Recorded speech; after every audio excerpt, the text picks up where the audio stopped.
नमस्कार, मी प्रतीक जाधव. तुमचं सगळ्यांचं कंपनी ऑफ कॉन्टेंट मध्ये स्वागत आहे. तर आजच्या या पॉडकास्टच्या नवीन एपिसोड मध्ये आपण पाहणार आहोत की महाराष्ट्राची शान, महाराष्ट्राची अस्मिता असलेला खेळ म्हणजे कुस्ती. तर या एपिसोड मध्ये आता आपले गेस्ट आहेत पैलवान संकेत ठाकूर, जे की आहेत नॅशनल मेडलिस्ट. राम राम. मी पैलवान संकेत ठाकूर, राहणार प्रॉपर पुणे. मी एक कुस्ती खेळाडू आहे आणि अनेक स्पर्धेत, राष्ट्रीय कुस्ती स्पर्धेत, राज्यस्तरीय कुस्ती स्पर्धेत मेडल आहेत माझे चांगले. तर आता तू म्हणलास की कुस्ती खेळायला किंवा कुस्तीपट्टू आता कमी झालेत, की पहिले कसं होतं, पहिलं घरटी कुस्तीत एकतरी माणूस घरातला असायचा, गावाकडे असो किंवा इकडे असो कुस्तीत माणूस असायचा. पण आता काय झालंय, आता गावात क्वचित आपल्याला पैलवान मिळतात की ते दररोज प्रॅक्टिस करतात किंवा आयुष्य त्यांनी कुस्तीसाठी घालवलं असं कोणच भेटत नाही. फरक काय जाणवतो पहिल्या तुझ्या आजोबांच्या पिढीत तेव्हा पैलवान होते जास्त, आता कमी झाले, ते कशामुळे? तो घरी राहायला, घरची कामं वगैरे पाहिली, तर घरून असा कधी प्रेशर नव्हता की हेच कर तेच कर, कारण की माझे स्टार पण चांगले चालू होते सुरुवातीपासून आणि त्याच्यामुळे प्रेशर वगैरे काही नव्हता. आता मॅटवर कुस्ती कशी असते, पॉइंटवर असते. हो. आणि कुस्ती अशी असते की नवीन माणसाला लवकर समजत नाही. मातीतली कुस्ती कशी असते, आर किंवा पार. हा, बरोबर, चितपट करायचे. आणि महाराष्ट्र केसरी किंवा दुसरी कोणता पण किताब असलं ते जिंकल्यानंतर त्याला वाटतं की झालं, आता माझं संपलं, आता मी सगळं जेवढं काय होतं ते मी सगळं मिळवलंय. आणि तो शर्टन स्टेज नंतर किंवा महाराष्ट्र केसरी किंवा कोणते पण गदा मिळवल्यानंतर असा विचार करतो की झाला, आता मी जे पाहिजे होतं हे मिळलं. आणि तो त्याच्यातनं रिटायरमेंट घेतल्या तो कुस्तीच परत खेळत नाही किंवा त्याला असं वाटतं की सगळं जिंकलं वाटतं. तर हे का असं निर्माण होतं? आणि परत पालकांचं असं पण असतं की आता तालमीत मुलाला टाकलं तर 1 वर्षात 6 महिन्यात नंबर पाहिजे, ते शक्य नाही. बरोबर. ते चुकून स्टार असतील कोणाचे किंवा लक आपण म्हणून, तर ते शक्य आहे. पण तसं म्हणलं 2 वर्ष पहिले तालमीतच सर्व समजायला जातं. 2 वर्ष नंतर अजून अनुभव वगैरे, सर्व पब्लिकचा अनुभव, आपण पब्लिक मध्ये जाऊन ज्यावेळेस उभं राहतो तिथे खेळतो, तर तो पब्लिकचा अनुभव, त्याच्यासाठी बरेच कॉम्पिटिशन खेळणे, मग तिथे हार जीत त्याचा विचार न करणे. बरोबर. ते 4-5 वर्ष तसेच जातात. त्याच्यानंतर 4-5 वर्षांनी प्रॉपर प्लेअर हात. तर आता मला सांग की सगळ्यात चांगली गोष्ट, आणि आता सगळ्यांना ऐकायला आवडेल, की जेव्हा आपण 2 मल्ल किंवा 2 पैलवान जेव्हा लढत देत असतात तेव्हा ते एकमेकांना जीवापाड, ते एकमेकांना हे करून जिंकायच्या बाजूने सगळे लढत असतात. पण कुस्ती झाल्यानंतर दोघात कसं ते वातावरण असतं, की एखादा मित्र असेल, आता तुझ्या मित्राची झाली लढत आहे तर ती मैत्री तशीच असते का?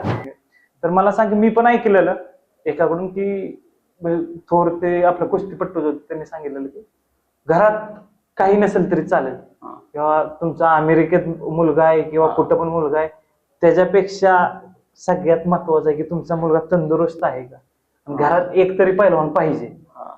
तुझं काय मत आहे?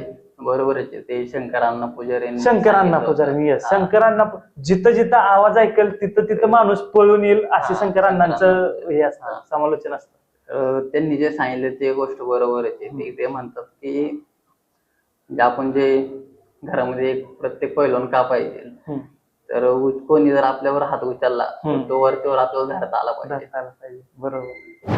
तर आता मला सांग की मी फोटो पण तुझा बघितला की तू एक कुस्ती जिंकला होता आणि तू वडिलांना खांद्यावरती घेतलं होतं, तर तेव्हा कसं वाटलं होतं, कशी तुझ्या भावना होत्या, कसा तुझा अनुभव होता तो?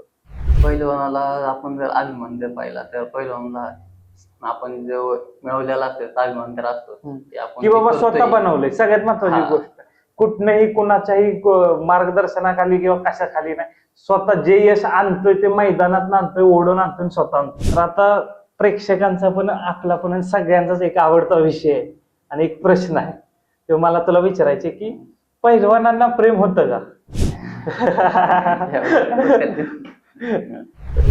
पहिल्यांदा सगळ्यात पहिलं प्रेम हे कुस्तीवरती, मातीवरती, आणि ते प्रेम त्यांचं आयुष्यभर तसंच राहतं.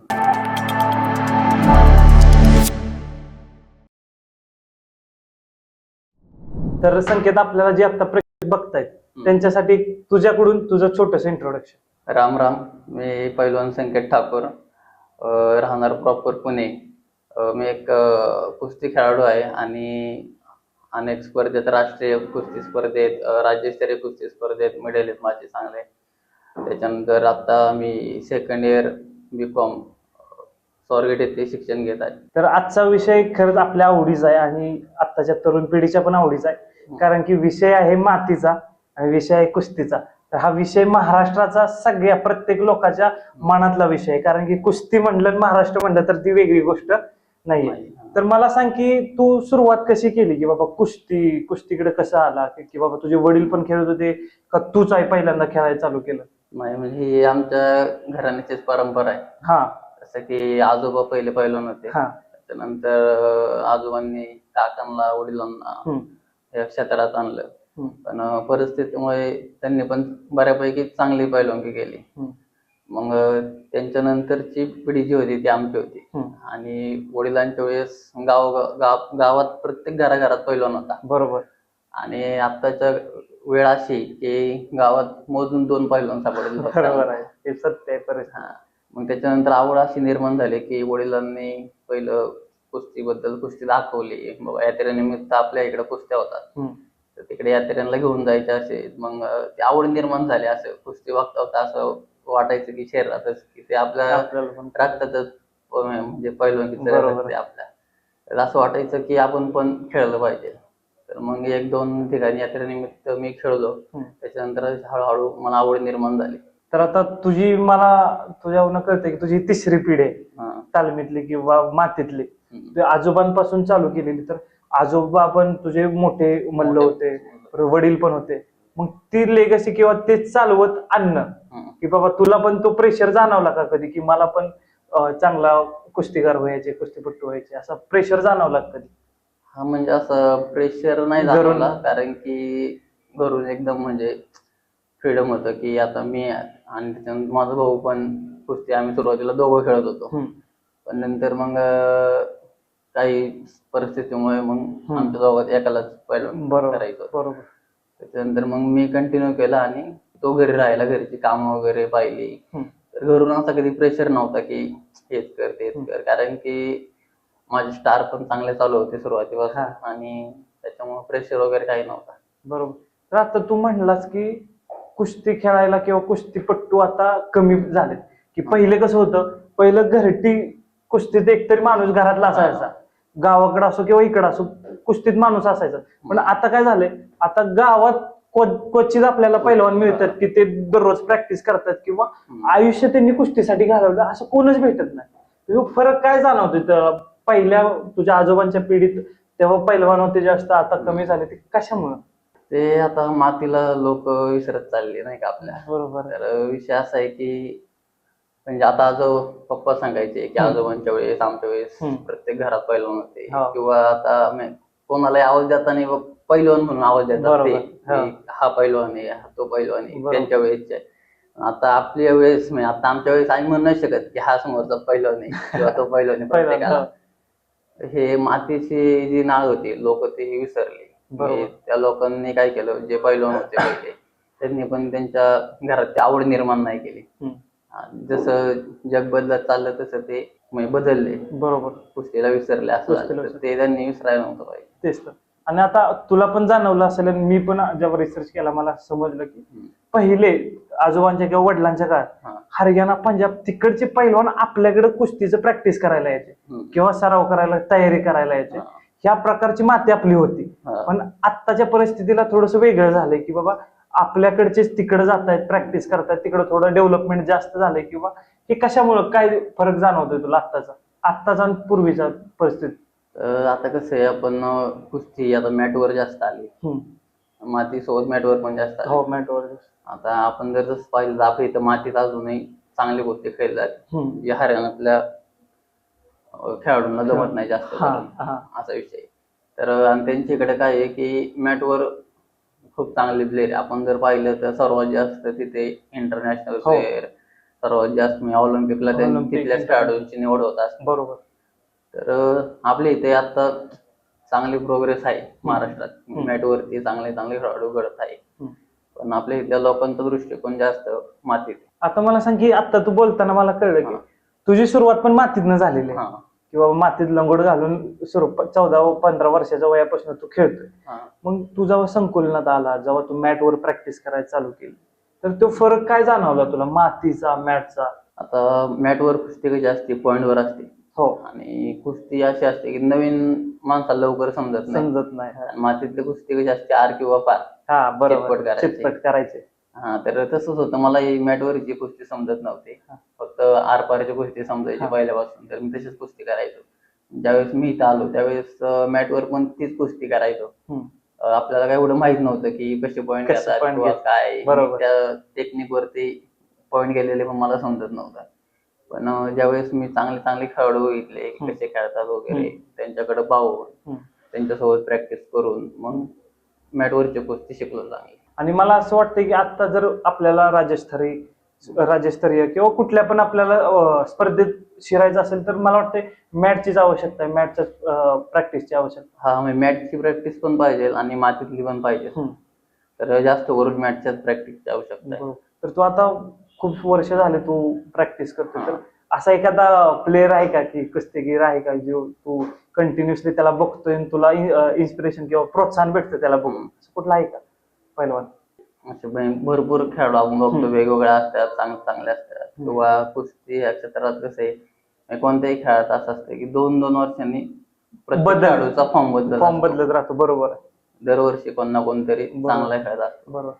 तर मी पाहिल्याप्रमाणे सिकंदर शेखचा जो फॉर्म आहे तो कमीत कमी मी 6 वर्ष चालू पाहतोय कंटिन्यू असणार. सिकंदर आता मागच्या 2 वर्षापासून तर प्रत्येक महाराष्ट्रीयांचा आवडता कुस्तीपटू खेळाडू झालायचा.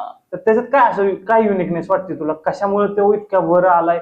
6 वर्ष फॉर्म ठेवणं म्हणजे साधी गोष्ट नाही. कुस्ती सारख्या ठिकाणी तर अजिबात नाही की 2 वर्ष जरी कुस्तीपटू टिकला किंवा महाराष्ट्र केसरी झाल्यावर तर ते विषयच वेगळा आहे आता. पण आता सिकंदर म्हणून आता सिकंदरकडे प्रत्येक पैलवानानं का बघावं असं तुला वाटतं? तो खेळाडू आवडायचं कारण असं आहे की जर आपण पाहिलं तर त्या गटात म्हणजे ओपन मध्ये सर्वात फास्ट कुस्ती सिकंदरची. आणि प्रत्येक जिथे पण डावे त्याच्याकडे. आणि त्याची कुस्ती ही अशी लोकांना सर्वच आवडते. असं नाही की आपल्या महाराष्ट्रात किंवा आम्ही दिल्ली, पंजाब, हरियाणा जरी गेलो ना तर तिकडे एकच नाव चालतं बघतं, सिकंदर. आता ते त्याच्यात ते गुण आहेत नाही का, स्पीडने कुस्ती करणे. बरोबर. जो जिगरा आहे मोठा, कधी कुणाला घाबरत नाही. पुढचा प्लेअर कोणी असू दे, कॉन्फिडन्स अर्धी मॅच जिंकलेली असते. त्यामुळे तो खेळाडू मला आवडतो. तर आता तू पण म्हणला असेल, माझा पण तोच प्रश्न होता की आता कुस्तीत म्हटलं की आपण सगळ्यात महत्वाचा किताब किंवा महत्वाचा लास्ट स्टेज आपण मानतो की महाराष्ट्र केसरी झाला म्हणजे असा पैलवान समजतो की मी सगळं जिंकलो. आणि महाराष्ट्र केसरी किंवा दुसरी कोणता पण किताब असलं ते जिंकल्यानंतर त्याला वाटतं की झालं आता माझं संपलं, आता मी सगळं जेवढं काय होतं ते मी सगळं मिळवलंय. आणि तो शर्टन स्टेज नंतर किंवा महाराष्ट्र केसरी किंवा कोणते पण गदा मिळवल्यानंतर असा विचार करतो की झाला आता मी जे पाहिजे होतं हे मिळलं. आणि तो त्याच्यातनं रिटायरमेंट घेतल्यागत तो कुस्तीच परत खेळत नाही किंवा त्याला असं वाटतं की सगळं जिंकल्यागत वाटतं. तर हे का असं निर्माण होतं? आता प्रत्येक खेळाडूचं एक टार्गेट असतं की आपल्याला इथपर्यंत करून बास करायचंय. किंवा काही खेळाडूंचं कसं असतं म्हणजे एक अचीव करून त्याच्यानंतर त्यांना बाकी त्यांचं लाईफ असतं सेटल वगैरे, त्यांनी तेवढं ठरवलेलं असतं की तेवढंच आपल्याला तेवढंच करायचंय. आणि काही खेळाडूंचं कसं असतं की ते करत राहतात कंटिन्यू. मग जोपर्यंत त्यांचा फॉर्म चालतोय किंवा मनात जिद्द असेल तर ते किती पण करू शकतात. जसं की आपण म्हणू की सिकंदर शेखचा एवढं वर्ष फॉर्म चालला, त्याच्या मनात जिद्द येते, तेवढं जिगर आहे की करायचंच म्हणून. बरोबर. पण आता मग मला सांग की एका पैलवानाचा किती दिवसभर सराव केला जातो किंवा एक पैलवान कसा घडतो? पैलवान सगळ्यात पहिली गोष्ट म्हणजे त्याला त्या क्षेत्राचा आवड असणे खूप महत्वाचं आहे. बरोबर आहे. आणि मला वाटतं मॅक्झिमम पैलवानांची आवड किंवा ही कुस्तीत पडण्याचं कारण लहानपणापासूनच निर्माण होतं. सगळ्यात मोठं कारण म्हणजे आता तुझ्यावरनच कळतंय मला की परिवार, ते वातावरण, कुस्तीचं वातावरण, तुझे आजोबा पण होते, वडील पण होते, ते सगळ्यात महत्वाचं आहे. आता पैलवानांना सगळ्यात पहिली त्या गोष्टीची आवड निर्माण करावी लागते. त्याच्यानंतर कमीत कमीत आपण त्याला 5वी ते 6वी आल्यानंतर म्हणजे 5वी, 6वी, 7वी, 8वी पर्यंत आपण त्याला त्या गोष्टींचं म्हणजे कुस्तीचं आपण शिक्षण द्यायला चालू करायला हवं. त्याच्यानंतर 2 वर्ष तर त्याला ते समजण्यात जातं. पूर्ण ट्रेनिंग वगैरे हे ते कुस्ती असं खेळ लगेच चालू केला आणि जमणार असं नाहीये. आणि बऱ्याच पालकांचं असं पण असतं की आता तालमी मुलाला टाकलं तर 1 वर्षात 6 महिन्यात नंबर पाहिजे, तर ते शक्य नाहीये. बरोबर. ते चुकून स्टार असतील कोणाचे किंवा लक आपण म्हणू तर ते शक्य आहे. पण तसं म्हणलं 2 वर्ष पहिले तालमीत सर्व समजायला जातं. 2 वर्षानंतर अजून अनुभव वगैरे सर्व पब्लिकचा अनुभव, आपण पब्लिक मध्ये जाऊन ज्यावेळेस उभं राहतो तिथे खेळतो तर तो पब्लिकचा अनुभव, त्याच्यासाठी बरेच कॉम्पिटिशन खेळणे, मग तिथे हार जीत त्याचा विचार न करणे, ते 4-5 वर्ष तसेच जातात. त्याच्यानंतर 4-5 वर्षांनी प्रॉपर प्लेअर हा तयार होतो. म्हणजे 4 ते 5 वर्ष लागतात प्रॉपर पैलवान बनायला. आणि खरं आहे, ही गोष्ट खरं आहे की मॅटवर किंवा आपण जेव्हा सराव करत असतो, प्रॅक्टिस करत असतो, आणि प्रॅक्टिस आणि लोकांच्या पुढे कुस्ती खरं खेळणं यात खरंच जमीन आसमानाचा फरक आहे, जाणवतो. खूप म्हणजे खूप फरक आहे हा. कारण की आता आपण जर पाहिलं ना तर आता बऱ्याच वेळेस असं होतं की ज्यावेळेस सराव करतात तालमीत प्रॅक्टिस, तर त्यावेळेस काय होतं की चांगले खेळाडू असे असतात की तिथे खूप चालतात प्रॅक्टिसमध्ये आणि तेच बाहेर जाऊन चालत नाही. ते पब्लिकचा अनुभव असणं खूप महत्वाचं आहे. बरोबर. त्याच्यामुळे जेवढं कॉम्पिटिशन बाहेर खेळता येईल, ज्यावेळेस आपण सुरुवात करतो कुस्तीला नवीन त्यावेळेस आपण पब्लिकचा अनुभव घेण्यासाठी भरपूर कॉम्पिटिशन खेळायला पाहिजे आणि तिथे हार जीत जिथं जिथं मैदान आहे तिथं तिथं गेलं पाहिजे, कुस्ती खेळली पाहिजे. तर आता मला सांग की एका पैलवानाचं किंवा तुझं डेली रुटीन कसं असतं, की कधीपासून सुरुवात होते, काय काय दिवसभर करता तुम्ही? कारण की जेवढा व्यायाम करता तेवढंच तुम्हाला डाएट पण महत्वाचं आहे, तेवढाच आराम पण महत्वाचा आहे. मी कसं करतो दिवसभर, डेली रुटीन तुझं कसं असतं? डेली रुटीन असं असते की आठवड्यातून एकदा सुट्टी असते फक्त रविवारची, आणि मग इतर वेळी रोज एकच शेड्यूल असतं की सकाळी उठायचं 4-4:30 ला, त्याच्यानंतर 5 ते 6:30-8 पर्यंत प्रॅक्टिस होते. प्रॅक्टिस मग वेगवेगळे प्रॅक्टिस असते, शेड्यूल असते, आज हे करायचं उद्या हे असं. मग 8 नंतर मग ते झालं की सर्व येऊन सगळ्यात महत्वाची असते पहिलवानची म्हणजे थंडाई. थंडाई वगैरे पिऊन झालं की नाश्ता वगैरे, त्याच्यानंतर परत 11:30-12 पर्यंत जेवण वगैरे करून परत आराम करायचा. त्यानंतर आराम वगैरे झाला परत 4 वाजता प्रॅक्टिस, 4 ते 7-7:30 पर्यंत प्रॅक्टिस चालते. परत त्याच्यानंतर काय असेल ते आपलं डाईट, थंडाई वगैरे, बरोबर, मग जेवण 9-10 वाजता आणि परत मग झोप, आणि असंच कंटिन्यू रुटीन रोज चालतं, रोजचं दररोजचं आहे की त्याला कंटाळा नाही. कारण की कसं माहितीये का, जेवढा टाइम आता तू सांगितलं, जेवढा टाइम तुम्ही व्यायामाला देता तेवढाच अन्नाला पण, म्हणजे अन्नाला महत्व दिलं पाहिजे त्या डाएटला, आणि तेवढंच आरामाला पण महत्व दिलं पाहिजे. आता मला सांग की आता तू म्हटला थंडाईचं विषय, थंडाई नक्की काय असते? कारण की पहिलवान सोडून किंवा पहिलं कुस्ती बद्दल जे बघतात त्यांनाच फक्त माहित असेल थंडाई म्हणजे काय. मग सगळ्यांना सांगू, आपल्या प्रेक्षकांना सांग की थंडाई म्हणजे नक्की काय? थंडाई म्हणजे पहिल्यापासून जे आहे फक्त कुस्तीतच केली जाते थंडाई. तर ते बदामांची बनवली जाते. कशी बनव, काय त्यात बदाम वगैरे टाकतात, बडीशोप, धन, इलायची, काळी मिरी, जायफळ, त्याच्यानंतर अजून असं बरेच अजून 2-4 गुलाब पाकळे वगैरे, हे सर्व मिश्रण करून मग ते पाण्यामध्ये गाळून घेतात. आणि मग ती थंडाई याच्यासाठी पिली जाते की बॉडी थकलेली असते भरपूर प्रॅक्टिस करून, आणि थंडाई पचवणं हे पण कुणाचं पण काम नाही. बरोबर. जर साधारण माणसाने जर थंडाई पिली ना तर त्याला ते सण पण नाही होणार बरोबर लवकर, जोपर्यंत सवय होत नाही बरोबर. मग ती थंडाई पिल्यावरती बॉडीची रिकव्हरी वगैरे होते चांगली. जिम हे झाल्यावर जे प्रोटीन बार आहे, प्रोटीन शेक घेतात, त्याचा बाप म्हणजे थंडाई. बरोबर. आता मी पण ऐकलं, प्रत्येकानं ऐकलं असेल की एक पैलवान दिवसात 200, 250, 300 जोर बैठका.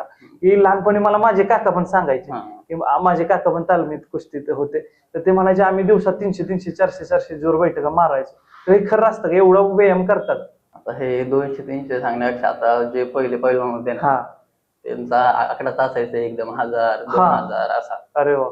ते ज्यावेळेस म्हणजे मेहनत करायचे तर 1000-2000 बैठक मारायचे, 5-6 किलोमीटर रनिंग करायचे, 1000-1500 जोर मारायचे. हीच मेहनत पहिली होती जास्त करून. आणि आता जी मॅटवरची प्रॅक्टिस आपण म्हणतो ती वेगवेगळी असते रोज. जसं की आता कुस्तीमध्ये सपाट्या पण असतात, तर त्या सपाट्या पण कमीत कमी 700, 800, 1000 अशा मारल्या जातात. तर आता विषय आपण मातीकडे वळूया की पैलवान आणि मातीचं नातं काय असतं, कसं असतं? तू काय सांगशील, कसं त्याला वर्णन करशील पैलवान आणि माती? पैलवान आणि मातीचं नातं असं आहे की म्हणजे माती हे जीवन आहे पैलवानाचं. कारण की जे पैलवानाला जे काही देणार आहे ते मातीच देणार आहे. म्हणजे जसं की जरी त्याला पैलवान जास्त सक्सेस नाही भेटलं तरी त्याला कोणत्या ना कोणत्या क्षेत्रात सक्सेस भेटत असतं. बरोबर. ते भेटतं ते फक्त मातीमुळेच भेटतं, कारण की तो त्या मातीत खेळलेला असतो. आणि तालमीत राहून त्या बऱ्याच गोष्टींचं नॉलेज येतं किंवा त्यामुळं माती म्हणजे ओव्हरऑल माणसाला माणूस की शिकवते प्लस शिकवते, हा. अख्खं आयुष्य कसं जगायचं शिकवते, कारण की तुमचं मॅक्झिमम पैलवानांचं आयुष्य हे मातीतच गेलेलं असतं. कुठलाही धडा असो ही मातीनं शिकवलेला असतो. आता मातीचा विषय निघलाय तर मला सांग की प्रत्येक जण यशाबद्दल बोलतो की तू आता राज्यस्तराला जिंकला असशील, सगळे खुश झाले असतील, किंवा नॅशनलला पण गेला तेव्हा सगळे खुश. पण ह्याच्या आधीच्या काळात पण तुला असं संघर्ष यात्रा असेल तुझी की बाबा खूप संघर्ष केला असेल की नाही मला सोडूनच द्यायचे, करायचंच नाही, अशी कधी भावना निर्माण झाली का? आणि झाली असेल तर मग त्याच्यातनं कसा बाहेर आला? अशी भावना भरपूर वेळा अशी निर्माण झालेली की ज्यावेळेस मी असं इंजुरी वगैरे होते, एखादा खेळाडू कुस्तीत आता असं आहे की बघा की एखादा खेळाडू पैलवान ज्यावेळेस तो प्रॅक्टिस करतोय त्याला एखादी इंजुरी झाली तर ती इंजुरी कधी कधी कमीत कमी किंवा 6 महिने जातात, रिकव्हरीला जातात. रिकव्हरी. मग त्यावेळेस आपल्याला ज्यावेळेस आपण फॉर्म मध्ये असतो ना त्याच वेळेस आपल्याला लोक विचारतात, ज्यावेळेस आपला फॉर्म करतो त्यावेळेस कोणी विचारत नाही. ही सत्य घटना आहे.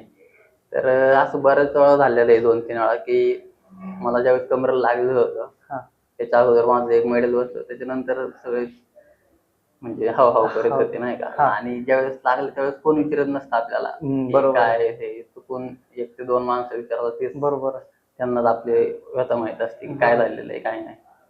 तर ह्या संघर्षात म्हणजे खूप अवघड असते ती परिस्थिती की ह्याच्यातून बाहेर येणं म्हणजे कारण की इंजुरीला पैसे घालवायचे सगळं डॉक्टर एवढं आयुष्य घालवलं असतं एखाद्या स्पर्धेसाठी.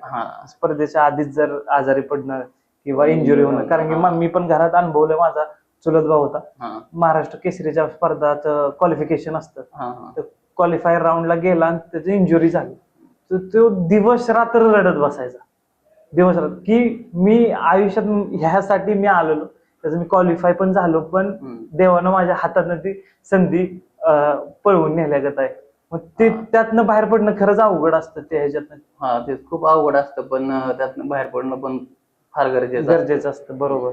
आणि ते आपण फक्त आपल्या स्वतःच्याच मनाशी स्वतःला सांगून बाहेर पडू शकतो किंवा आपल्याला कोण युद्ध स्वतःच युद्ध लढावं लागतं हे. बरोबर. कारण की एवढे विचार चालू असतात मनात की आता कसं होईल काय होईल, सगळ्या गोष्टी ऍडजस्ट करायच्या असतात किंवा पैशांची त्यावेळेस कमतरता भासते, कारण की डॉक्टर झालं आजकाल तुम्ही पाहिजे हॉस्पिटलला किती पैसे जातात. बरोबर. आणि त्याच्यानंतर पहिल्यांदा करायचं काय काय तर इंजुरी पण अशी असते कुस्तीमध्ये की छोटी मोठी इंजुरी कंटिन्यू होत राहते, कंटिन्यू हॉस्पिटल असते, डॉक्टर पैसा आला तर हा लय मोठा म्हणजे संघर्ष हा ह्याच्यात. आता तू मला सांगतोयस की तू वयाच्या 14-15 वर्षापासून प्रॅक्टिस करतोय, म्हणजे लंगोटापासून तू सुरुवात केली, मॅट पर्यंत आला, परत राज्यस्तरीय गेला, नॅशनलला गेला. आता मला सांग की मग हे सगळं करत असताना शिक्षणाचं कसं काय? शिक्षणाकडे दुर्लक्ष होतो का शिक्षण साइड बाय साइड चालूच असतं? थोडंफार दुर्लक्ष होतं, कारण की आपण एकाच वेळी 2 गोष्टीवर जास्त फोकस नाही करू शकत. बरोबर. म्हणजे सुरुवातीच्या काळात तू कसं करायचं? सुरुवातीच्या काळात कधी कधी तर प्रॅक्टिस करून आम्ही जायचो ज्यावेळेस स्कूलमध्ये वगैरे, तर स्कूलमध्ये झोप लागायची आपण, कारण की बॉडी थकलेली असायची, दुपारी जाऊन स्कूलमध्ये झोप लागायची कधी कधी असं व्हायचं. तर पण शिक्षण पण महत्वाचं आहे तेवढं. आपण जर आता पाहिलं तर पहिलं खूप वेगळं होतं. आता इथून पुढचं जे आहे ते प्रत्येक क्षेत्राला शिक्षण महत्वाचं राहणार आहे. बरोबर आहे. त्यामुळे शिक्षण पण चालूच आहे, कंटिन्यू चालूच राहिलं शिक्षण. साइड बाय साइड दोन्ही करायला लागते, पण जास्त लक्ष थोडा कुस्तीकडे द्यायला लागते. बरोबर. आता मला सांग की आता माझा नाही प्रत्येकाचाच प्रश्न आहे की एकदा पहिलवान महाराष्ट्र केसरी झाला किंवा कोणती गदा जिंकला काय जिंकला त्याला प्रसिद्धी मिळाली की तो कुस्तीला थोडं सोडतो, तो मग राजकारण किंवा व्यावसायिकतेकडे जास्त वळतो. ह्याबद्दल तुझं काय मत आहे? तर ह्याबद्दल मत जर पाहिलं ना तर ते खेळाडूंचं एक आपण जर पाहिलं त्यांचं पण बरोबर आहे, कारण की एक ना एक दिवस त्यांना त्यांच्या लाईफचे पुढचे पण काही गोल्स असतात, बरोबर ते पण पूर्ण करणं गरजेचं आहे. कुस्तीत कसं असतं, आता सीझन प्रमाणे पैसे येतात, कॉम्पिटिशनचे पैसे येतात, आणि कुस्तीत जास्त करून गरीब घराण्यातले मुलं जास्त असतात कुस्तीत, हा सर्वात मेन पॉईंट आहे. तर ते काय करतात, त्याच पैशावरती त्यांची पहिलवानगी चालू असते. मग त्याच्यानंतर त्यांना एक चांगला अचिव्हमेंट ज्यावेळेस भेटतं, आपण म्हणतो जसं की महाराष्ट्र केसरी भेटलं, त्याच्यानंतर ते जॉबचं बघतात चांगल्या किंवा व्यवसायाचं बघतात किंवा राजकारण हे ह्या गोष्टी त्यांना महत्वाच्याच आहे, कधी ना कधी ते करण्याचे. बरोबर. त्यामुळे ते एक अचिव्हमेंट नंतर ते बरोबर आहे, ते केलंच पाहिजे. आणि तर आता म्हणजे असं जाणवलंय की सर्टन स्टेज नंतर पैसा पण थोडासा महत्वाचा बनतो. हा पैसा महत्वाचा बनतो, म्हणजे पैसा महत्वाचाच आहे. हा आता कुणी किती नाकारलं तरी हा लाईफ मध्ये सर्वात जास्त आपण जर पाहिलं तर 99% पैसा महत्वाचा आहे. बरोबर. मला कोणतीही गोष्ट करायला पैशाची गरज पैशाची पडणार आहे. गरज. आज पहिलं करायची म्हणलं तरी पहिली परिस्थिती अशी होती की गरीब खेळाडू म्हणजे गरीब घराण्यातला पहिलवान करू शकत होता जास्तीत जास्त. पण आता खर्चाचं लिमिट एवढं वाढलेलं आहे. मला पण हेच फरक जाणवतो की पूर्वीचे प्रत्येक जण तालमीत किंवा कुस्तीत असायचा, कारण की हा. तेव्हा खर्च पण तो कमी होता. असायचा. आणि आता काय झालंय, आता मला तुझं सांगू किती असा खर्च होतोय की एका आता- पैलवान बनण्यासाठी किती खर्च येतो लागतात. नाही म्हणलं तरी महिन्याला आपण जर जसं म्हणलं ना तर करील तसा खर्च आहे. आपण 20,000 करू शकतो. तुम्ही स्टार्टिंग धरा 20-25,000 रुपये, त्याच्यानंतर कमीत कमी 30-35-40,000 पर्यंत खर्च जातो. खर्च जातो. कारण की काही ना काहीतरी सारखं संपत असतं. कधी दुधाला पैसे लागतात, कधी बरोबर. बदामाला लागतात, ड्रायफ्रूट, त्याच्यानंतर फ्रुट्स असतात, वेगवेगळे ज्यूस असतात. आपण जसं डाएट करायचं ठरवलं तसं आपल्याला खर्च येतो. बरोबर. म्हणजे ते बदलत राहते, कंटिन्यू हा. बदलत. जेवढा जास्त खर्च करू तेवढं चांगलंच आहे, बट तो खर्चाला पण थोडीशी लिमिट आहे. कारण की एवढा खर्च, कारण की सगळे जे मॅक्झिमम 99 किंवा 90% जे कुस्तीगीर आहेत किंवा पैलवान आहेत ते गरीब कुटुंबात येतात. त्याच्यामुळे हे थोडंसं त्यांना पेलवणं कधी ना कधीतरी अवघड जातच. बरोबर. तर आता आपण बघतोय की राज्यस्तरीय असो किंवा नॅशनल असो किंवा कोणती पण स्पर्धा असो, थोडस पॉलिटिक्स होतच प्रत्येक गोष्टीत. थोडस आता वाढायला लागलं. कुस्तीच नाही म्हणू शकत आपण, प्रत्येक गोष्ट प्रत्येक खेळामध्ये ते आहेच आता सध्या तरी. बरोबर. त्याच्यामुळे थोडं काही मानसिक परिणाम पडतो. हा परिणाम तर होणारच ना भरपूर. कारण कसं असतं, एखादा खेळाडूने तयारी केलेली असते भरपूर एखाद्या कॉम्पिटिशनची, आणि तोच त्याच्या लाईफचा जर मेन पॉईंट असेल आणि तिथं जर त्याच्यासोबत काही पॉलिटिकल बरोबर. तर ते फरक पडणारच आहे ना भरपूर शेवटी. बरोबर. तर मी आता ऐकलंय आणि बघितलंय पण, आम्ही जेव्हा गावाला जातो तेव्हा आमच्याकडे 2 मैदान असतात. तर मैदानाच्या आधी किंवा हनुमान जयंतीला ते मातीमध्ये, आपली तांबडी माती असते त्याच्यामध्ये दूध हे ओततात, दूध ओतलं जातं, त्याच्यात अजून काय ओतलं जातं, ते एकत्र केलं जातं. का तर त्या मातीला पण पौष्टिकता आणायची, आपल्याला पौष्टिक बनवायचे. हे काय असतं नक्की? आता सर्वांना वाटतं की तालमीमध्ये किंवा जी माती असते प्रॅक्टिस करायची, तर ते माती म्हणजे फक्त माती, तर ती माती नसते. तर त्या मातीत भरपूर काय खाद्य त्या मातीला दिलेलं असतं. जसं की दूध, दही, त्याच्यानंतर तेलाचे डबे असतात, कितीतरी तेल टाकलं जातं, त्यात काव टाकली जाते, लिंबू टाकलं जातं, आणि अशा प्रकारे अजून बरंच काही असं खाद्य मातीला देऊन मग ती माती पूर्ण मिक्स करून मातीत त्यावेळेस त्या मातीत मग त्या लढती वगैरे होऊन मग कंटिन्यू आपण ती माती असे म्हणजे हे करत असतो, हौद खाणतात जसं. बरोबर. तर त्यामुळे ती माती तयार होते चांगली. आणि मग ते म्हणतात ना की तालमीत गेल्यावरती माती जर लावतात चेहऱ्याला वगैरे, त्याच्यामुळे मग ते गोर वगैरे पडतात. ते मातीचं वैशिष्ट्य तेवढं त्याला खाद्य दिलेलं असतं. बरोबर. आणि तेच खाद्य दरवर्षी द्यावं लागतं मातीला. हो, मातीला. मातीत जे काय आहे ते मातीतनंच आहे. मातीच आपल्याला प्रत्येक गोष्ट जी भेटते पैलवानाला ती मातीपासूनच भेटते. तर मी जेव्हा कुस्त्या बघायला चालू केलं तेव्हा जी मेन कुस्ती असते किंवा आमच्याकडे पण कुस्ती असतात तेव्हा मेन पैलवान येतो किंवा जी सगळ्यात मोठी लढत असते, तर तो जेव्हा मैदानातनं पळतो, मैदानात वॉर्मअप करत असतो, पळतो, त्याच्या कॉन्फिडन्सवरच अर्धी कुस्ती त्यानं जिंकलेली असते. मग ही लढत मला असं वाटतं की ही कुस्तीच्या आधीपासूनच चालू होते. त्याचा फर्स्ट अपीअरन्स असतो तेव्हापासूनच ती चालू होते. म्हणजे आता पुढचा खेळाडू कसा आहे किंवा काय, तर ह्याच्यावरतीच त्यांची कुस्ती ठरलेली असते की आता काय होणार या कुस्तीत. किंवा दोन्ही प्लेअर जर सेम असतील एकमेकीला, तर ते तेवढ्याच जिद्दीने खेळतात, त्यांची टक्कर पण तेवढ्याच जोरात होत असते. म्हणजे सांगताच नाही येणार की कोण जिंकेल आणि कोण हारेल. कधी कधी खरंच त्या मल्लाला किंवा त्या पैलवानाला दुःख वाटतं जर त्या प्रकारची लढत चालू असेल आणि ती जर टाइमाच्या अभावी सोडी झाली, तर त्या सोडीचं सारखं दुःख त्या पैलवानाला होत नाही. हा, दुःख होतं, पण शेवटी किती वेळ खेळू शकतो ना पैलवान, तरी तो एक माणूस आहे. बरोबर. त्यामुळे एक लिमिट नंतर काय करतात किंवा 15 मिनिटं कुस्ती चालली, 20 मिनिटं कुस्ती चालली, त्याच्यानंतर पॉईंटवर कुस्ती ठेवतात किंवा सोडवतात. तर ते बरोबर, सोडी कुस्तीचं थोडंसं दुःख होतच पण पैलवानाला. तर आता मी ऐकतोय की पॅम्पलेट बघतो किंवा बातम्या बघतो की 2.5 लाखाची कुस्ती, 5 लाखाची कुस्ती. हे सत्य आहे का? एवढा पैसा भेटतो पैसा तर काय, म्हणजे आता प्रत्येक ठिकाणी काही ठिकाणी आता आहे ना हे प्रकार खूप वाढले ते की पेम्पलेट वरती टाकायचे 2.5 लाखाचे कुस्ती आणि द्यायचे 20-25 पहिलवानांना. तर ते चुकीचं आहे, ते नाही करायला हवं खरं म्हणजे. तसं जर तुम्ही तुमचं नाव करण्यासाठी हे करताय तर तुम्ही हाय ती रक्कम पण द्या, नाही तर तेवढी रक्कम टाकण्यापेक्षा हाय तीच टाका. बरोबर बरोबर आहे. कारण की ह्या गोष्टीनं काय होतं माहितीये का, जे नवीन पैलवान बनतायत त्यांचं पण थोडंसं हे केलं जातं की बाबा एवढा पैसा भेटतो, हे भेटतो. हे चुकीच्या गोष्टी मार्केटमध्ये पसरवण्यासाठी हे चुकीचं आहे. हा, भरपूर चुकीचं आहे. कारण की काय होतं की ज्यावेळेस नवीन कोणी पाहत असतं पॅम्पलेट, ज्यांना कुस्तीकडे वळायचंय तर ते काय बघणार, पॅम्पलेट घ्या 5 लाखाची कुस्ती, पण ते तेवढे पैसे दिलेले नसते. त्यांना आधीच ठरवलेले असतात एवढे पैसे तुम्हाला दिले जाईल, मग तुम्ही तेवढी रक्कम टाकते नाही पाहिजे. त्यांनी काय पब्लिक वरती पण बॅड इफेक्ट होणार. आणि ज्यावेळेस कुस्ती होती त्यावेळेस खेळाडूला एखाद्याने विचारलं बाहेरून किती पैसे दिले, तर कुस्ती 5 लाखाची टाकली आणि किंवा 2.5-1 लाखाच्या टाकली, त्याला तो बाहेर येऊन त्या माणसाला जर म्हणलं एखाद्या विचारलेला की मला 20,000 म्हणून पॅम्पलेट वरती 5 लाख 2 लाख 1 लाख आहे. बरोबर आहे. ते चुकीची माहिती आहे. तर आता मागच्या वर्षापासून थोडस भारतामध्ये कुस्ती म्हणलं की थोडं वातावरण चिघळल्यागत झालेलं मध्यंतरी स्वतः. आणि त्याच्यात डोपिंगचा प्रकार पण जास्त वाढले, डोपिंग हे ते जास्त वाढले. किंवा जे नॅचरली प्रत्येक पैलवान सराव करतोय वर्सेस डोपिंग वाला करतोय, तर ह्याबद्दल काय सांगशील की डोपिंग बद्दल काय सांगशील, तुझं काय मत आहे? डोपिंग तर नाहीच केलं पाहिजे शक्यतो, पण आता असं झालंय की प्रत्येक खेळात मी बघतो बऱ्याचपैकी डोपिंग भरपूर वाढलेलं आहे.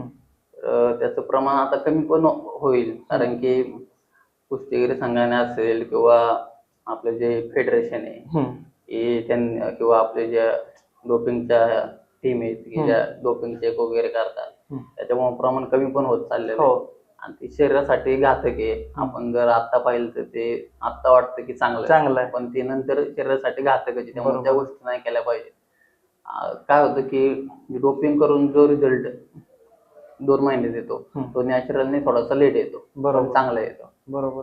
म्हणजे ते कसं होतं माहितीये का, ते इन्स्टंट पैसा कसा पाहिजे असतो तसं इन्स्टंट यश सक्सेस पण पाहिजे असतं. त्याच्यामुळे ह्या गोष्टी मनानं होत जातात असं. तर आता तू राज्यस्तराला पण गेलाय प्लस नॅशनलला पण गेलाय, मग त्याची सराव कधीपासून चालू केला, त्याची प्रॅक्टिस कधी केली, कसा जिंकत गेलास त्याच्याबद्दल आम्हाला सराव असा केला की मी मला म्हटलं की चांगल्या खेळाडूकडे पाहून आपण जे पाहणार आहे तेच आपण करणार आहे शेवटी. बरोबर. तर आमच्या तालमीत भरपूर असे खेळाडू आहेत जे इंटरनॅशनल आहे किंवा चांगले कुस्ती करणारे, त्यांच्याकडे पाहून असं वाटायचं की आपण पण मेडल वगैरे घेतलं पाहिजे नॅशनलचं.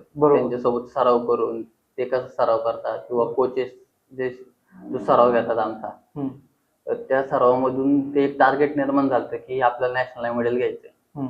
आणि मग त्या टार्गेट डोळ्यासमोर ठेवून ती प्रॅक्टिस केली होती आणि ते मेडल मी घेतलं. सुरुवात कशी राज्यस्तरापासून, मग पहिल्यांदा जिल्हास्तरीय असेल, जिल्हास्तरीय झालं, कशी ती प्रोसेस कशी असते? जर एखाद्या नवीन जो पैलवान असेल त्याला जर ही प्रोसेस माहिती नसेल किंवा तू नॅशनल जिंकलायस, तर नॅशनल पर्यंत कसं जायचं ही प्रोसेस सांग सगळ्यांना सोप्या भाषेत. नॅशनल पर्यंत पहिलं आपल्या तालुक्यातून निवड होते, नंतर जिल्ह्यातून होते, नंतर आपला विभाग असतो विभागातून होते, त्यानंतर राज्याला ज्यावेळेस निवड होते त्यावेळेस आपली राज्याला फर्स्ट येऊन आपण नॅशनलला जातो. पण राज्याला पहिले 3 मध्ये आपण जरी आलो तरी काही कॉम्पिटिशन अशी सुद्धा असतात फेडरेशनच्या की डायरेक्ट ट्रायल्स होतात नॅशनलच्या, म्हणजे ती डायरेक्ट एकच ट्रायल असते. त्यात फक्त राज्यस्तरीयला मिळेल असणारे खेळाडूंना ती ट्रायल देता येते किंवा पहिले नॅशनल असणारे खेळाडू ती ट्रायल देऊ शकतात. त्या ट्रायल मधून फर्स्ट येऊन डायरेक्ट नॅशनलला निवड. तर आता मी पण मध्यंतरी हा रूल ऐकलेला की ज्यांनी नॅशनलला आहेत किंवा ऑलिम्पिक किंवा कुठल्या तरी मोठ्या स्पर्धेला गेले त्यांना डायरेक्ट लढत देता येते, माहितीये ना, की डायरेक्ट सिलेक्शन त्यांचं होऊ शकतं नॅशनल साठी किंवा एकच सेमीफायनल देऊन नॅशनल साठी जा. पण ते बरोबर आहे का नाही तुमच्या मते, सगळ्यांच्या पैलवानांच्या मते? डायरेक्ट निवड म्हणजे डायरेक्ट निवड नाही होत. ते आता प्रोसेस अशी आहे की मध्यंतरी फेडरेशन मध्ये की डायरेक्ट निवड पण व्हायची, ते काही खेळाडूंची डायरेक्ट निवड करायची पहिल्यांदा. त्यांची निवड पण डायरेक्ट कशी होत होती, त्यांचा पहिला परफॉर्मन्स रेकॉर्ड, त्यांचं पहिलं रेकॉर्ड की त्यांनी कशी मेडल वगैरे घातलेले, मग तशी कधी डायरेक्ट टीम पण पाठवतात, त्या चांगल्या खेळाडूंना डायरेक्ट पण पाठवतात. किंवा मग परत सर्वांची ट्रायल होते, मग त्याच्यातून जो फर्स्ट येईल त्याला बाहेर पडला. बरोबर. तर आता मला सांग की सगळ्यात चांगली गोष्ट आणि आता सगळ्यांना ऐकायला आवडेल की जेव्हा आपण दोन मल्ल किंवा दोन पैलवान जेव्हा लढत देत असतात तेव्हा ते एकमेकांना जीवापाड ते एकमेकांना हे करून जिंकायच्या बाजूने सगळे लढत असतात. पण कुस्ती झाल्यानंतर दोघात कसं ते वातावरण असतं की एखादा मित्र असेल, आता तुझ्या मित्राची झाली लढत लागली तर ती मैत्री तशीच असते का? आता आपण जर पाहिलं ना तर कुस्तीच्या वेळेस कुस्ती आणि दोस्तीच्या वेळेस दोस्ती असं असतं ते, की आपण ज्यावेळेस कुस्ती करतो त्यावेळेस प्रत्येकाला जिंकायचं असतं. त्यामुळे कुस्तीच्या वेळेस जीवापाड प्रयत्न करून कुस्ती जिंकण्यासाठी प्रयत्न केले जातात. ज्यावेळेस कुस्ती होते, ज्यावेळेस बाहेर येतात त्यावेळेस एकदम चांगले मित्र भाऊ असल्यासारखे एकमेकाला भेटतात किंवा दुश्मनी वगैरे असं काही नसतं. म्हणजे जे काय असेल ते आखाड्यात जे काय असेल. बरं, आता मग मला सांग की आता तू नॅशनलला पण गेलाय, बरं राज्यस्तर हे ते सगळं तू पार केलं, तर तुझं असं आयुष्यात कुठलं लक्ष आहे की बाबा हे गोष्ट मला करायची, अंतिम ध्येय असतं हे प्रत्येकाचं, अंतिम नाही पण सगळ्यात मोठं ध्येय असतं, असं तुझं काय? सिनियर नॅशनल वगैरे मेडल घ्यायचं, त्याच्यानंतर मग पुढे इंटरनॅशनल असेल किंवा महाराष्ट्र केसरी कुस्ती स्पर्धा असेल, असं ते आहे. म्हणजे तुझं अजून ध्येय खूप मोठं आहे, लांबड आहे. तर आणि तुला शुभेच्छा, पण ते सगळं पूर्ण पण करशील, कारण तुझी तयारी आम्ही बघितली. तू घामात रक्ताचा घाम केल्या तू तयारी करतोय कंटिन्यू. तर मला सांग, मी पण ऐकलेलं एकाकडून की थोर ते आपलं कुस्तीपट्टू होतं त्यांनी सांगितलेलं की घरात काही नसेल तरी चालेल, किंवा तुमचा अमेरिकेत मुलगा आहे किंवा कुठं पण मुलगा आहे, त्याच्यापेक्षा सगळ्यात महत्वाचं आहे की तुमचा मुलगा तंदुरुस्त आहे का, घरात एक तरी पैलवान पाहिजे. तुझं काय मत आहे? बरोबर आहे ते. शंकरांना पुजारी शंकरांना जिथं जिथं आवाज ऐकेल तिथं तिथं माणूस पळून येईल, असे शंकरांनांचं हे असतं, समालोचन असतं. त्यांनी जे सांगितलं ते गोष्ट बरोबर आहे. ते म्हणतात की आपण जे घरामध्ये प्रत्येक पैलवान का पाहिजे, तर कोणी जर आपल्यावर हात उचलला तो वरच्यावर आपल्याला धरता आला पाहिजे. बरोबर. आणि पैलवान असणं हे फार महत्वाचं आहे. पहिल्यांदा प्रत्येक घरात पैलवान असतात, हे आपल्या महाराष्ट्राची, आपल्या देशाची शान आहे, परंपरा आहे. बरोबर. ती जपली पाहिजे कुठेतरी आपण. आणि सगळ्यात मोठं अभिमानाची गोष्ट काय माहितीये का, की भारताचं पहिलं ऑलिम्पिकचं मेडल आपल्या खाशाबा जाधवांनी कुस्तीतून आणून दिले आपल्या भारताला, आणि ते पण आपल्याच मातीचे होते, आपल्या कराडचे होते, कराड भूमीचे होते. यासारखं सगळ्यात मोठं अभिमानाची गोष्ट काय नसेल. काहीच नसलं, बरोबर आहे. कारण की सर्वात पहिलं मेडल हे त्यांनी आणून दिलेलं आपल्याला 1952 ऑलिम्पिक मध्ये. बरोबर. तर मी त्यांचं पुस्तक पण वाचलेलं आहे पूर्ण, की त्यांची जर्नी कशी होती, काय होते. तर मला तरी वाटतं की त्यांची जी जर्नी तशी तरी मला वाटतं अजून कोणत्या पैलवानाची नसेल. म्हणजे एवढे हार किंवा प्रत्येक गोष्टीत त्यांचे पहिले मेडल होते. असं पहिलं असं नव्हतं की ते फक्त कुस्तीच खेळायचे, वेगवेगळे खेळ पण ते खेळत होते. वेगवेगळ्या खेळांमध्ये त्यांचे शाळेला मेडल वगैरे होते. तर त्यांचं ज्यावेळेस मी पुस्तक वाचलं ना, त्याच्यातून मला भरपूर काही शिकायला भेटलं. तर आता 1-2 वर्ष किंवा 6 महिने 1 वर्ष जे प्रॅक्टिस करतोय तर स्वतःला पैलवान म्हणून घेतो लगेच, ती हीच असते की लहानपणापासूनच पैलवान नावापुढे पैलवान लावायचं. तर सच्चा पैलवान तुझ्या दृष्टीतनं काय, कोण आहे? सच्चा पैलवान तोच आहे की ज्याने परंपरा जपलीत खरोखर, आणि जो खरंच कुस्ती करतो, आणि तोच खरा पैलवान आहे. आणि आता जर आपण जर पाहिलं तर हे बॅनर वगैरे टाकतात, ज्यांना पैलवान घेतलं काहीच माहित नाही. बरोबर. फक्त पै तर नावापुढं पै. तर ही पदवी मला वाटतं कोणी पण घेतली नाही पाहिजे. तुम्ही त्या गोष्टी करा आधी, मग तुम्ही आधी मैदानात या, आधी खेळ खेळा, आधी प्रॅक्टिस करा, त्याच्यानंतर कुठं 3-4 वर्षानं खरा पैलवान जो सच्चा पैलवान असतो मातीतला तो बनतो. तर आता आपण बघतो की स्पर्धेच्या आधी तयारीसाठी किंवा स्पर्धेला जायचं असेल तर प्रत्येक पैलवानाला ही गोष्ट माहित नसते की एक किट असतं, ते पण बनवायला लागतं. तर त्याबद्दल सांग की सोप्या भाषेत जे आपल्याला नवीन पैलवान बघतायत त्यांना जी भाषा समजेल अशा भाषेत तू सांग की नक्की किट बनवायचं कसं असतं, त्या किट मध्ये काय काय असतं. आपण ज्यावेळेस कॉम्पिटिशनला जातो आणि कॉम्पिटिशन असतात, पुढे कुस्तीला जातो याच्या निमित्त का होईना, तर आपलं ज्यावेळेस आपले कॉम्पिटिशन आहे मॅटवरती, त्यावेळेस आपण ते किट असं बनवलं पाहिजे. 1 दिवस आधीच आपल्याला सर्व किट तयार करून ठेवलं पाहिजे की आपल्याला कशाची गरज पडणार आहे. तरीच आपल्याला मॅट शूज असेल, त्याच्यानंतर आपलं जे चटी लोंगट असतं कुस्तीचं ते, कॉस्ट्युम, आणि हे सर्व झाल्यानंतर त्याच्यात काही कॉम्पिटिशन मध्ये डॉक्युमेंट लागतात. तर काही डॉक्युमेंट तिथे दिलेलं असतं कॉम्पिटिशन वाल्यांनी की हे डॉक्युमेंट घेऊन या. हे डॉक्युमेंट सोबत ठेवणे. त्याच्यानंतर कुस्ती करताना आपल्याला कुस्तीच्या आधी एनर्जी ड्रिंक वगैरे लागतं. बरोबर. किंवा मग त्यात आपण खजूर वगैरे ठेवू शकतो, ड्रायफ्रूट ठेवू शकतो किंवा कॅडबेरी वगैरे ज्यूस आणि अशा प्रकारे सगळं किट मेडिकलच्या पण गोष्टी ठेवू शकतो. थोडाफार इजा झाली काय झाली तर मेडिकल किट अशा प्रकारे सगळं किट तयार करून ते कॉम्पिटिशनला जातात. स्पर्धेला जायच्या आधी ही पण काळजी घ्यायला लागते. नुसता सराव करून चालत नाही. तर अशा किट असतात किंवा मेडिकलच्या गोष्टी असतात त्या आपण कॅरी केल्याच पाहिजे ते प्रत्येक टाइमला. तर आता मी ऐकलंय की आता आणि वातावरण पण जास्त वाढलंय किंवा मध्यंतरी पण भरपूर झालं की नुरा कुस्त्या. तर नुरा कुस्त्या काय असतं त्याच्याबद्दल थोडी माहिती सांग. नुरा कुस्त्या तर नाहीच खायला पाहिजे. हा. नुरा कुस्ती अशी असते की खेळाडू हे पहिलेच ठरवतात की इथं तू पड, मी तुला पाडतोय त्या तू पड, आणि दुसरीकडे मग ठरवून गेलेली ठरवून गेलेले थोडक्यात ते पैसे वगैरे ठरवतात एकामेकीचे घेतात आणि ती कुस्ती तशी करतात. आणि ती कुस्ती बऱ्यापैकी लोकांना समजत असते आणि हे लोकांना समजते म्हणजे जे खेळाडू आहे, जे जुने पैलवान वगैरे होते, पहिल्याचे आजोबा वगैरे असतात पैलवान केलेले, त्यांना ती कुस्ती समजते. लगेच 90% तरी त्यांना ती समजते की ही कुस्ती नुरा झालेली. मग त्याच्यामुळे ती चर्चा झाल्यामुळेच हे तुझे म्हणले ना आता मध्ये जास्त नुरा कुस्तीचं आवडत, याच्यामुळे हे समजून येते लोकांना ही नुरा कुस्ती होती. ती नुरा कुस्ती नाही झाली पाहिजे.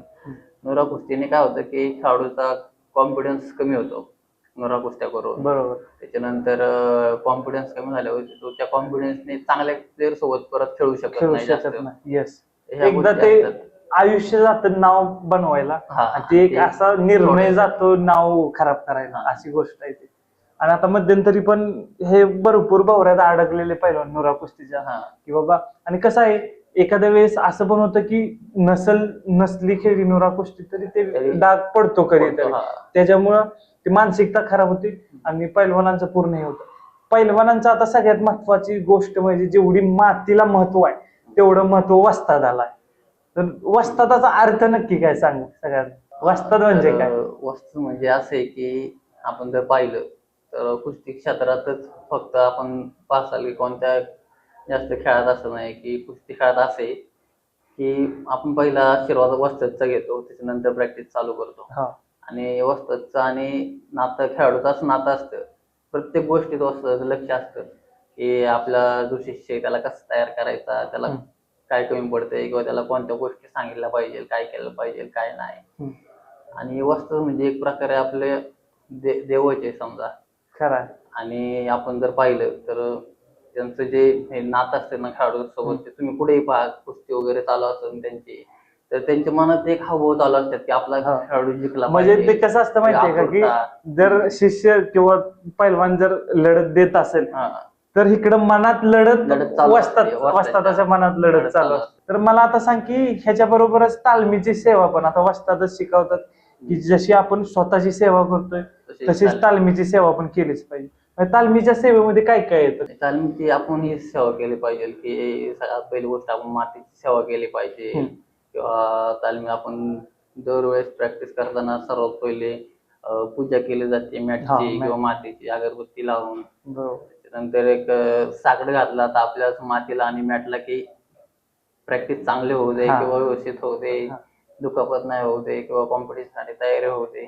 तर आपण मग जसं की तालमीची सेवा हे खेळाडूंनी कशी केली पाहिजे की आपण मॅट रोजच्या रोज पुसून घेतली पाहिजे, त्याच्यानंतर माती आखडा रोज झाडून वगैरे घातला पाहिजे, देवाची पूजा केली पाहिजे. बरोबर. ही तालमीची सेवा असते. तर आता मला सांग की मी फोटो पण तुझा बघितला की तू एक कुस्ती जिंकला होता आणि तू वडिलांना खांद्यावरती घेतलं, तर तेव्हा कसं वाटलं होतं, कशी तुझ्या भावना होत्या, कसा तुझा अनुभव होता? तो अनुभव असा होता की मी कुस्ती त्याच्या अगोदर त्या स्पर्धेची तयारी केली होती चांगली, पण त्याच्या अगोदर मी 4 महिन्याआधी असा निर्णय घेतला होता की कुस्ती सोडून द्यायची. असा का निर्णय घेतला? असा घेतला होता की थोडी दुखापत झाली होती आणि माइंड व्यवस्थित सेट नव्हतं, काय नव्हतं. मी घरी पण गेलो होतो निघून. त्याच्यानंतर माझ्या वस्तादांचा फोन आला मला, किशोर नाका त्यांचा, की पुढे. मी म्हणलं हाय घरी, तालमीत का नाही थांबत असतं. तर मग त्यांनी मला सांगितलं तुला एक तयारी शेवटची करायला लागल माझ्यासाठी तरी तालमीत. मग त्यांनी मला सांगितलं वगैरे. मग मी आलो त्यानंतर 3 महिने म्हणलं आता मन लावून करायचं, एकदम चांगली तयारी करायची. आणि ती तयारी केली आणि मी घरी गेलो कुस्ती सोडून. त्यामुळे घरच्यांना पण असं वाटत होतं की हा घरी का आलाय, नाही का, बघ चालू केलं पाहिजे ह्याने, खेळलं पाहिजे. त्यांच्या मनात सुद्धा थोडं दुःख होतं की मी जात नाही. बरोबर. त्याच्यानंतर मग ते तसं दुःख असल्यामुळे मग मी तालमीतून आलो. तालमीत आलो घरून, परत प्रॅक्टिस चालू केली, चांगली तयारी केली. त्याच्यानंतर त्याच वर्षी आपल्या कोथरूडीत झालेलं महाराष्ट्र केसरी कुस्ती स्पर्धेत मी ते मेडल घेतलं होतं, 2nd मेडल. तर मग ते मेडल घातल्यावरती एक वडिलांना किंवा माझ्या वस्तादांना भरपूर म्हणजे आनंद झाला की चांगलं वाटलं की मेडल घेतलं एवढं करून. बरोबर. त्याच्यामुळे मी वडिलांना उचलून घेतलं होतं खांद्यावरती. ते क्षण माझ्यासाठी, तो क्षण आयुष्यात परत कधी असा आलाच नाही. बरोबर. आणि तो क्षण जो आहे तो मी कधीच विसरू शकत नाही, आयुष्यभर विसरू शकत नाही. खरी गोष्ट आहे, कारण की वडील पण पहिलवानच होते. त्याच्यात तू सगळे निराशा हे करून तू सगळं सोडून आला आणि वस्तादांच्या शब्दावरून, घरच्यांच्या शब्दावर तू फक्त माघारी आला आणि शेवटची प्रॅक्टिस करायला चालू केली. तुला एवढं यश भेटलं. खरं हे यश तू ओढून आणल्यागत आहे. आणि वडिलांना तर किती आनंद झाला असेल, ती वेगळीच गोष्ट आहे. तर आता मला सांग की असं एक पहिलवानाला कशाचा अभिमान असावा, म्हणजे कोणत्या गोष्टीचा अभिमान असतो पहिलवानाला? पहिलवानाला आपण जर अभिमान जर पाहिला तर पहिलवानाला आपण जो मिळवलेला असेल अभिमान तर असतो की बाबा स्वतः बनवलंय. सगळ्यात महत्वाची गोष्ट, कुठनंही कुणाच्याही मार्गदर्शनाखाली किंवा कशाखाली नाही, स्वतः जे यश आणतोय ते मैदानात आणतोय, ओढून आणतोय, स्वतः आणतोय. तर आपल्या माग शेवटी कसं असतं की वस्तादाचा हात आपल्या पाठीशी असतो शेवटी. पण अभिमान असा असतो की सगळ्यात जास्त अभिमान हा आपल्यापेक्षा मला वाटतं की आपल्या घरच्यांना आणि आपल्या वस्तादांना पाहिजे. तर आता पहिलवानाला सगळ्यात मोठं दुःख किंवा सगळ्यात मोठं एक संकट असतं ते म्हणजे इंजुरी. तर इंजुरी पासून कसं वाचावं? तर इंजुरी पासून तरी असं वाचलं पाहिजे की कुस्तीत खेळताना इंजुरी कधी होईल आणि कधी नाही सांगता नाही येणार. आणि कोणती इंजुरी होऊ शकते पण सांगता येऊ शकत नाही. कधी कधी फार मोठी इंजुरी पण होते, कधी छोट्या मोठ्या इंजुरी कंटिन्यू होत राहतात. आणि कुस्ती अशी असते की एकदा ती चालू झाली की टक्कर एवढी जोरात चालू होते की कोणी कोणाचा विचार करत नाही सहजासहजी तिथे, कारण की ती बॉडी एक वॉर्मअप झालेली असते. 2 वाघ भिडल्यागत 2 पहिलवान भिडतात. बरोबर. तर त्याच्यापासून असे वाचलं पाहिजे ज्यावेळेस आपल्याला एखादी छोटी इंजुरी झाली तर ते आपण पूर्ण कव्हर करूनच परत प्रॅक्टिस चालू केली पाहिजे. मग समजा आपल्याला लेग इंजुरी वगैरे झाली तर आपण त्याला रेस्ट देऊन आपण बाकीचे प्रॅक्टिस चालू ठेवू शकतो. बरोबर, नाही का, हाताचे व्यायाम चालू ठेवू शकतो किंवा असे वेगवेगळे आपल्याला लेग रिलेटेड नसतील ते करू शकतो. बरोबर. समजा हाताला वगैरे लागलं कुठे वरती तर आपण बॉडीचा व्यायाम किंवा लेगचा व्यायाम करू शकतो. असं इंजुरी पासून सगळ्यात वाचणं फार महत्वाचं आहे. काही काही खेळाडू काय करतात की इंजुरी झाली त्यावरच करत राहतात, त्यामुळे ती इंजुरी जास्त वाढते.